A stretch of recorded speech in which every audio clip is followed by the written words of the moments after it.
Good morning, everybody. I just wanted to discuss and clarify a few matters. Una-una po yung inventory na ginagawa ho natin as part of our efforts to streamline all of the processes here at the Office of the Ombudsman. Pangalawa po, yung lumalabas po na news sa tungkol sa AMLAC, yung paglabas ng or paglift ng freeze order. I wanted to clarify that because it seems as though there are some news articles that may mislead the public in the effect of this lifting of the freeze order. At pangatlo po, if you have questions about the subpoena that was tackled yesterday at the impeachment hearing in Congress, I will also gladly accept questions regarding that. So perhaps we can go topic by topic. Kung sino man ang may questions tungkol dun sa tatlong topics na yon, please go ahead. Sir, sa inventory muna, sir, ano po yung naging reason bakit kailangan natin magkaroon ng physical inventory? Meron ba tayong mga specific case na hinahanap or gustong ma-expedite yung case? No specific case that we're looking for. This is just part of the effort to make sure that the Ombudsman Boying Remulla, has a good baseline of cases that we really need to resolve. Ang lumalabas po kasi sa aming pag-analyze sa records natin, we only started digitalizing records way back in 2017, no? In which case po, there were some cases that are probably still in the form of loose papers and records, no? We wanted to make sure that we had a good grasp of our inventory para malaman ho natin kung ano yung mga kaso na kailangan pang i-resolve. The marching orders of the Ombudsman is to make sure that we have zero backlog. So ito po yung isa sa mga ginagawa ho ng opisina para po ma-achieve po yung zero backlog na goal ni Ombudsman Remulla. And it also came to our attention that itong mga cases na ito na malamang ay nandyan na hindi pa naka-record sa sistema ho natin, hindi pa po na-digitize, ay yung mga respondents ho niyan ay mga nagre-retire na. So kukuha sila ng clearance, yun pala for their retirement and to be able to receive yung retirement benefits ho nila, ngunit meron pa pala silang kaso na hindi namin alam. So that's why we are reaching out to all to the public, especially of course yung public officers ho natin, na magsabi kung meron silang nalalaman na kaso, meron sila na maaaring wala ho sa sistema natin. And this will form part of our inventory. Siyempre, dalawa ho yan. We are asking the public officers who may have cases, but at the same time, we are doing our internal inventory. So within the next 3 months, iikot po tayo sa buong bansa kung saan may mga Ombudsman's Office, Luzon, Visayas, Mindanao, may mga satellite offices doon ho tayo to check physically yung mga loose papers po and loose records, no? So this is part of our digitization efforts then. Sir, part din po ba ito ng paglaban natin kontra katiwalian sa loob po ng Ombudsman? Yes, of course, kasama na din po yan, no? Right now, we are really trying to digitize and making sure na in the process na wala po tayong unnecessary human intervention sa mga proseso ho natin. And I think yun po ang pinakamadaling or low-hanging fruit na pwede namin gawin to try and prevent yung corruption dito sa mismong office ho natin. Sir, yung pag-inventory ninyo is a way din para mabilis na pag-disposition ng mga cases na pending sa Office of the Ombudsman? Opo. Sakto po yan. Mismo yun po yung dahilan kung bakit tayo nagdi-digitize ng lahat ng records ho natin para makita ho natin yung aging of cases from the evaluation stage, fact-finding, preliminary investigation, and even cases filed in court already. Magkakaroon po tayo ng isang dashboard para makita ho yan in one instance kung ano yung pending at kung anong stage na po yung mga kaso. Right now, initially, gaano karami yung nasa inventory na cases ninyo na pending in the Ombudsman? At ano yung pinakamatagal na simula siguro how many years nang pending yan pero hanggang ngayon hindi pa na nare-resolve o wala pang disposition na nakita nyo so far sa ginagawa nyo ng inventory? As for your first question po, kung ilan ang kaso na pending, I can only speak for the office that has been inventory or subject to inventory, at yun po yung high-ranking officials. There are about 350 cases that are pending from as soon as we came in. May nakita ho tayong 350 cases. But we are systematically also going through those cases to make sure na ma-dispose na rin yung kaso na yon. As to your second question, kung ano yung pinakamatagal na kaso, we've found a case that's been pending for about 12 years already. And that for us is way too long already for somebody to be subjected to processes here at the Office of the Ombudsman. Dahil alam naman ho natin na yung jurisdiction ho natin, mga public officers ho yan na kailangan din magtrabaho. Ngayon, pag meron silang kaso at hindi nila alam kung ano yung nangyayari sa kaso na yon, minsan nakaka-apekto ho yan sa trabaho nila, and it affects their service to the public. As a matter of procedure, gaano ba dapat katagal, kabilis yung proseso ng pagtalakay ng mga kaso na pending dito sa office?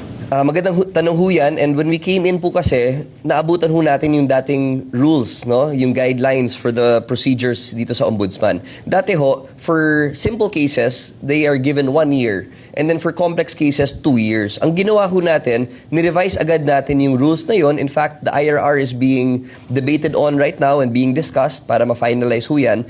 Pero sa bagong rules po, magiging 90 days na po for fact-finding and then another 60 days po for preliminary investigation. Tinapat ho natin yan sa preliminary investigation period doon sa DOJ.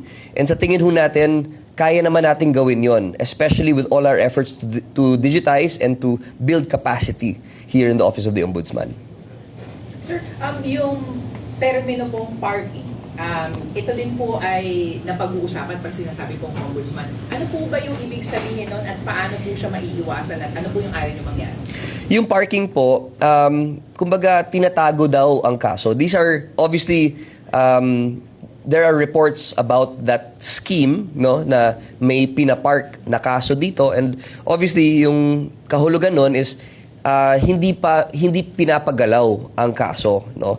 And I think yun po talaga ang magiging result, no, nung bagong rules, na wala nang mangyayaring ganung parking dahil makikita na ho natin in one glance kung alin ang mga kaso ang tumatagal sa bawat stage, no. And now that we've installed periods and shorter periods at that, we will make sure that the cases churn out at the right time. Okay. Another issue, Ayo. Yes po. Regarding on the SALN, yesterday, kinrad ng House Justice Committee yung subpoena for SALN of Vice President Sara Duterte. Na-receive niyo na ho ba yung subpoena o ready na itong mga SALN at isasabit na lang sa House Justice Committee? Yes, when we first came into the office, ang una nating ginawa ay isinapubliko ho natin ulit yung SALN ng mga public officers, no? And in that same statement, we even encouraged the other branches of government to do the same, to make their statements or their SALNs public, no? Dahil public document naman ho talaga yan. Ngayon, nung narinig ho natin ang news, dahil minomonitor naman ho natin yung impeachment proceedings, nag-votation sila para to determine whether or not they would issue a subpoena. But here in the Office of the Ombudsman, any person can request.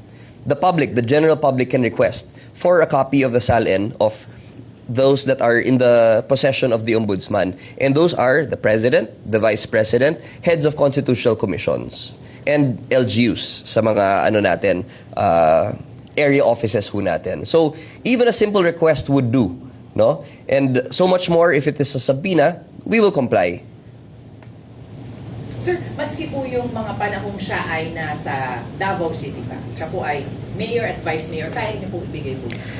Yes, that would fall under the area offices, no? So we would have to direct or endorse the request or subpoena to the proper office that was the repository of those SALNs, which is yung sa Mindanao office ho natin. Sir, mabilis lang ng proseso, kayang-kayang ilabas agad pag nahingi? We have streamlined the processes for all SALNs. Kaya po, pag mag-request po ang kung sino man, mabilis po talaga ang proseso niyan. Sir, still on Vice President Sara, Kamusta na sir yung mga reklamo pong kinakaharap niya dito, yung sa iba't ibang civil society groups and also, yun muna sir, civil society groups muna. We've consolidated those cases that have similar facts. There are times when there are intersections po between the petitions, and we are careful to make sure that we move efficiently. No? Alam naman ho natin at sinabi naman ho natin dati na we are really very careful in the way that we go, that we investigate, especially itong mga impeachable officers. Kasama na din po dyan yung si Commissioner Lipana, no? Na may hinaharap din na mga kaso dito sa Office of the Ombudsman.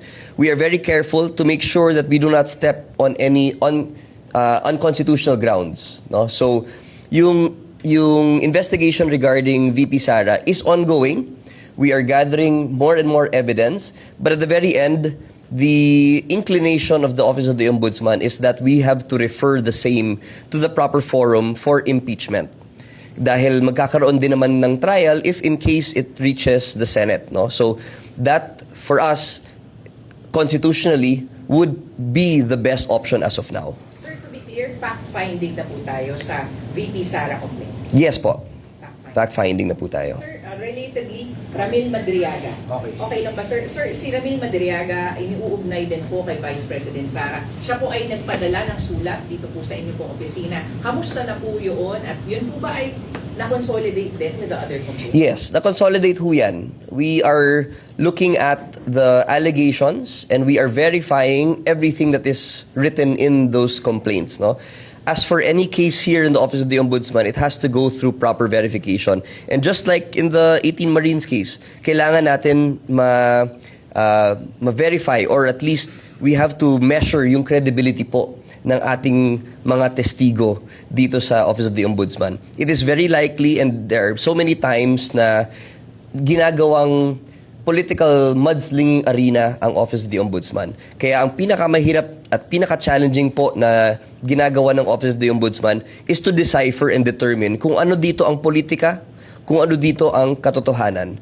And we always want to arrive at the truth, no? But we understand the political atmosphere that we are in, so we are very careful in making sure na objective po ang aming investigation dito. Sir, dun sa verification po kay Ramil Madriaga, ano na po yung ginagawa natin? Are we talking to him? Are we sinamo na ba siya? Pumunta ba tayo doon? Ano na po yung proseso sa There have been attempts to dialogue, no, with Mr. Madriaga, no. I have not received a report yet on the talks between the office and Madriaga, pero sigurado ho tayo na lahat ho yan, we will not leave any stone left unturned.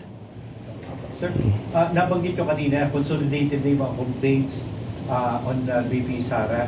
Ilan right now ba, ilan yung complaints na nasa Office of the Ombudsman na kinonsolidate natin for proper investigation? I'll get a report ha. Hindi ko masigurado kung ilan talaga yon. Pero yung meron tayong complaint from civil society, meron din tayong complaint from former Senator Trillanes, and then there's also that was referred from the Congress way back.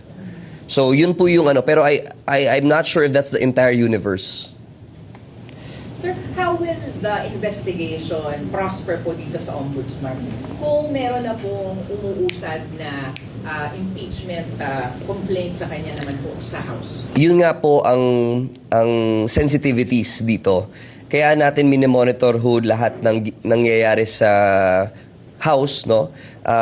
If ever there are intersections or if ever talagang one and the same yung mga complaints doon at dito, then we will have to see what we can do still, no? Pero at the end of the day, ang gusto lang talaga natin ay yung accountability lang. Yung accountability ng mga public officers na nagkakamali. So, if ever pwede nang ipasa lahat sa Congress, then we will do so at the proper time.